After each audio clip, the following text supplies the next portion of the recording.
G'day mates, welcome back to my YouTube channel. In today's video, I've interviewed none other than the competitive legend Saf. I asked all the questions you want to know. What's his #1 tip for new players to improve? What's his biggest tip for veteran competitive players to take it to the next level? What are his favorite moments in competitive Fortnite? Just everything in between.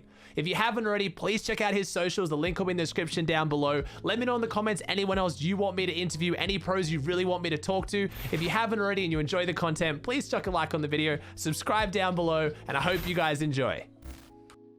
All right, mate, now I'm gonna start off with the first one that I start off with everyone because every person always asks this. What does a normal daily schedule look like for you? Like, what does your normal practice day look like if there's no tournament? If there's no tournament, I probably wake up around 2 p.m. Okay. Stay on my phone in bed for about 30 minutes and then get up, shower.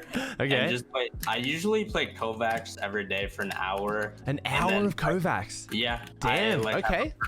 Routine and everything, been doing it for 2 years now. Okay. And then I just do creative and PG with friends until scrims run. Yep. Even though they haven't been running, and then if scrims don't run, we just play wagers and alpha and stuff, and then just mess around on Fortnite. Once scrims end, we usually mess around on other games or just keep creative all day. Damn. And then go to bed probably 5, 6 a.m. Now, have you always been doing Kovacs, or is that something you've implemented into your routine? When would have you started doing an hour of Kovacs a day? Ever since right before Secret Skirmish. I don't even know. Wow, okay. Long time. Yeah, I've been doing an hour routine every day. Jeez, okay, well that kind of moves into my next question perfectly then. What did the training routine look like back then to now? Is there anything you do more now than you did before? Did you do less creative before? Obviously, you've been playing since before creative, so let's go since creative was actually popularized. Did your schedule look pretty normal back then or no? Yeah, I mean, I was still grinding the game, but I didn't take it as serious as I do now because over time my work ethic has improved so much, and I think about everything that I'm doing most of the time and try to be as productive as I can. Rather than back then, I was just messing around with friends and having fun. Okay, so when you first started, because obviously a lot of people I talk to, everyone wants to know how did they first blow up, what made them actually be able to go pro. Yours was so long ago that it's kind of not as relevant now. Did you think you were just naturally good at it at the start, you enjoyed the game, but to keep up now you've had to have that work ethic? Yeah, definitely. Got a little lucky at the beginning with tournament invites and stuff and winning the first few. Yeah, you still gotta win them though. You can maybe say the invite, but you had to once you were there, I feel you still were versing some really, really good players. It's gotten crazier now because obviously it's been more popular, but I feel once you were invited, winning is a whole different story though. Yeah, for sure. I was the most excited little kid at the time too. I mean, I'm still remembering, you've still got one of the best pop-offs in history, the friggin' 6 eliminations in 1 minute or whatever it was at the end of the game. So I mean, that's not an easy one to do. The next question I have then, we'll talk about the history and stuff. Do you have a favorite time for competitive Fortnite? Was there a season? Was there a tournament? What was the favorite era of Fortnite for you? Definitely the time before ESL Katowice, where it was rifts. Yeah. No, I don't really exactly know what else was in the game, but it was rifts, RPG. Yeah. Flamers. Okay. What tape was that? Let me see. So that was March of 2019. So yeah, so we're talking 2 full years ago now. So what season is that? I'm trying to even remember what season that was. Yeah. That would be okay. All right, so that's your favorite time. So not World Cup. You didn't like World Cup meta more. I mean, World Cup was World Cup because of World Cup. I feel if you took out World Cup, that meta actually wasn't that fantastic. It had a lot of really annoying stuff in it. It was really sketchy playing hide in World Cup. It's even you got rifts, you got shadow bombs, you got heavy snipes, you got double drum guns. Everything that I swear if they brought back today, everyone would freak out. But everyone's oh man, World Cup, let's go back to World Cup. I'm it was the meta of heavy sniping into your box with double drum guns. There is no way anyone would enjoy that now. And then rifts as well, I don't know. And zero ping was at its worst. If you weren't on zero ping, you just were at such a big disadvantage. I don't know. Okay, and then other one as well. So same thing. Now this is a perfect one for you. I've interviewed quite a few pros who have different varying opinions on sticking with teammates versus swapping with teammates. Obviously, you've been with Zate since the very beginning. Is that just because Zate is that good, or do you really think prioritizing chemistry and sticking with someone is that important? Do you think that's something you should advise other people to do if they're with a decent teammate of their skill level, or should you try and drop the teammate that you have that you could find a better teammate, but maybe you don't have as much chemistry with? What's your thoughts on that level? It's definitely super situational because I've always thought since the beginning of Fortnite, everything every decision I'm gonna make is to better myself and like okay, only business basically. So like obviously now I would never ever drop Zayt. Like I love playing him like more than anyone. Yeah. And I really don't think there's anyone better than him right now at all. Yeah, okay. But it depends. Like you know your own skill level and you know the skill level of your duo. And if you're not that confident in like your teammates' loyalty / like friendship, and someone else approaches you that's like substantially better, I definitely think you should switch teammates. Okay, I like that as well. I mean, that kind of comes from you guys. Everyone always kind of attributes that to Zayt, not so much you, but it's the win at all costs, right? Like this is a job, it's a career. Like you're not going to turn down a better teammate. But okay, so you do actually think that if there's someone's considerably better, it's worth dropping someone where you got chemistry with. Interesting. All right, fair enough, fair enough. Now, obviously the other question I wanted to ask was about the reboot round this weekend. Now, what is your best moment in competitive Fortnite history, do you think? I'm not going to try and say it's a reboot round, obviously no prize money. I know that was intense, but do you have like one moment that to this day is still like the best moment in competitive for you? Definitely the first game of Duo World Cup, winning that with Zayt. Like that okay, was probably the best moment of my life till now, honestly. Jeez, yeah. I mean, it was a pretty sick one. That was a pretty nice one as well. I'm gonna have to like dampen it a bit with the World Cup question then as well. What ended up happening the last couple games? Like, did the game plan go off, or did you guys just get unlucky, or like what happened there? I've always wanted to ask. We got really unfortunate with our loot at Loot Lake, like the last 3 games, and then I remember this like so vividly. Like game 4, I was sitting in a cone at Retail Row, and there was this bug where someone would heavy snipe your cone, but your cone would still be there on your screen, but the cone's not actually there. And that's what happened to me, and I was just sitting there in the open and got like double pumped by I don't remember. I think it was French players. I'm not totally sure. No. So you were literally, so on your screen, you're sitting in a full built cone, you're vibing, but in the actual, like on game server side, you're just in the open, just on top of a floor.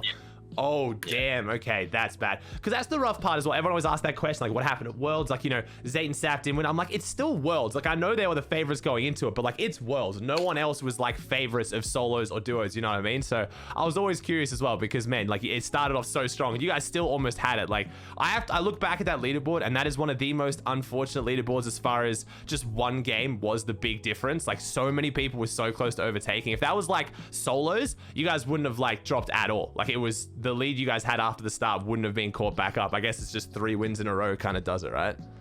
Yeah, freaking in our last game, it was the first game we got like a riff out of all 6 games. Seriously? Yeah, like the other 2 games, I think we had shadow bombs 2 games only. Jeez. And then no other movement at all. And then I got a headshot heavy snipe on the mountain.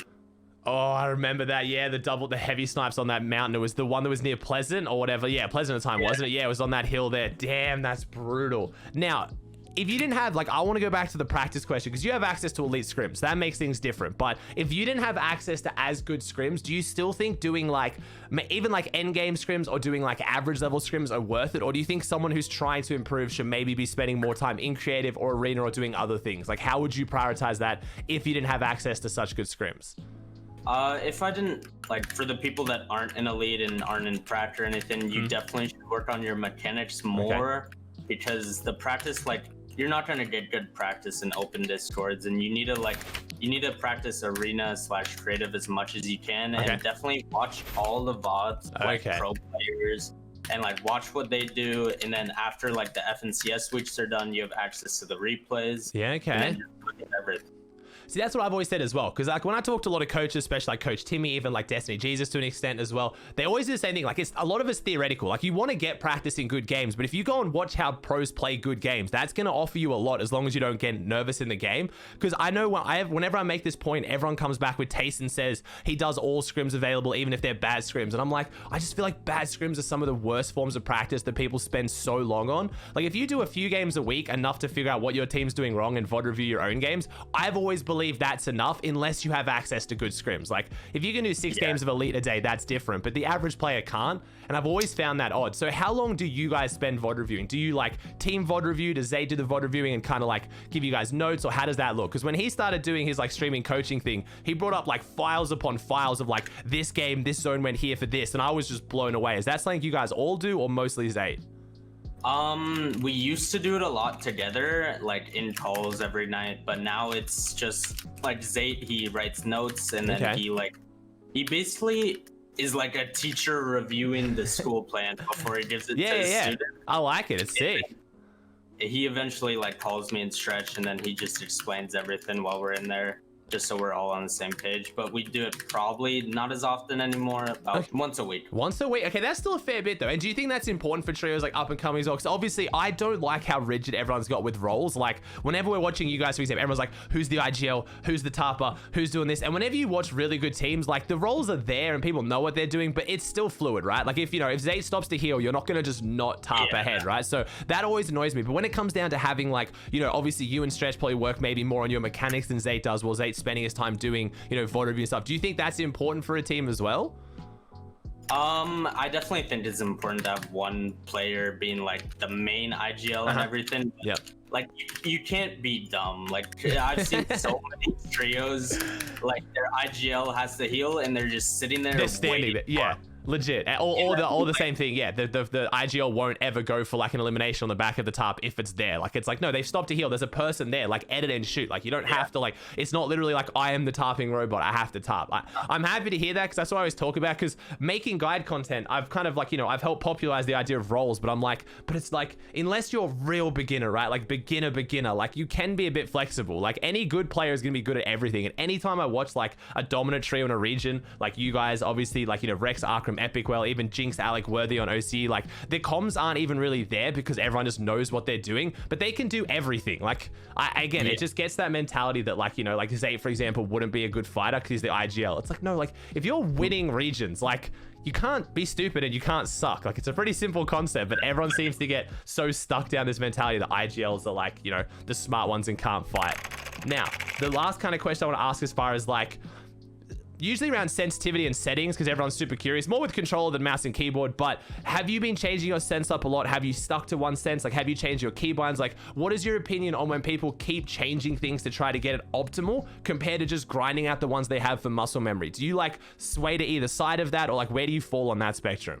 Well, I haven't changed my sense since like the dawn of Fortnite. Oh, cool. That's a good answer then. I've only ever changed my binds with like crucial ones, like nothing huge. Like I turn on edit on release. I used to edit on release, and then like I changed my edit bind a little bit ago. But like all in all, you really don't need to change your binds. Like if you've ever seen like Stretch build on FPs, he's like an alien. Yeah, that's what I mean. Everyone tells him to use like optimal binds, but you definitely don't need it. That's like, what I'm saying. Yeah. Unless you're like a beginner and you want like the most optimal binds, but it's not gonna like help crazy. And with the sense, like I've seen so many pro players just changing their sense and like throwing it all off, but like I can't change my sense personally. I'll think way too much about it if I do. What sense do you want at the moment? I'm on 800.06 and I've been on it like for 3 years. That is my sense as well. I'm 412, and isn't that the sense that Booga had at World Cup as well? I think he was 13 400, so it's like a little bit higher. Yeah, okay, because that is exactly what I stand on as well. Like whenever I tell people about that, but again, I'm not a pro, so no one really listens to me as much when it comes to this kind of stuff. I'm always like, look, if you're gonna start, get optimized binds, right? Because you have no muscle memory. But there's clearly players out there like Stretch, like Mitro, who are insane on function binds, who've just shown that muscle memory trumps optimization. If you're really good on binds and you just keep doubling down on them, it doesn't matter how bad they are. It's so much better to be insane with the ones you had rather than keep changing them. So I'm glad to hear that, because you've got other people who obviously change them all the time. But I know so many pros who've changed them, still haven't liked them after like a month, like giving it a good go and gone back to their old binds. So yeah, I'm happy you say that, because I've always been the same. Sensitivity is different. I find people change their sense all the time, but that's interesting. You've never ever changed your sense, especially with how much time you put into Kovacs. Yeah, I've changed my ADS sense a few times, but then I've talked to like more experienced people, like aim coaches and stuff about it, and then they just told me not to, and I stuck on the same ever since. See, that's cool as well. See, I like that even despite the point you're at and how much how dominant you've been, you still defer to other people. So you said at the start that you got an actual like aim training routine from someone, yeah? Yeah. This guy named Aimer7. Oh, really Aimer7. Yeah, Aimer7 is so well known in he's like the French aimer community, yeah? Like that's where that whole kind of thing comes from? Yeah. Okay, cool. All right, see, I like it. All right, guys, that does it for another video. I hope you guys enjoyed my chat with Saf. If you did, please chuck a like on it. Again, check out his socials in the link in the description down below. Let me know who else you want me to interview. And if you haven't already, please subscribe to the channel. I hope you enjoyed, and I'll see you in the next one.